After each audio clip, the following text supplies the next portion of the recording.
ajo çfarë duket në fakt qartësisht që ka ndodhur me Shqipërinë këto vitet e fundit është e gjithë pagadishmëria e Shqipërisë për të bërë një vend seriozisht i konsiderueshëm për antarësim në Bashkimin Evropian. Çuditërisht ka marrë një kthes tjetër në momentin që Shqipëria pranoi në një farë mënyre të bëhet bartëse e politikave të përjashtimit të Bashkimit Evropian në raport me emigrantët nga vendet e Afrikës Veriore dhe të lindjes së mesme, por jo vetëm,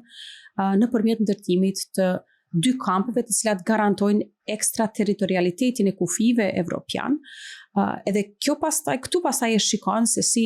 nga një shkallë e caktuar e viktimës, Shqipëria në fakt ngritet edhe fiton një pozitë tjetër prej një të dobti që nuk është aq i dobët sa ishte para këtyre marrëveshjeve.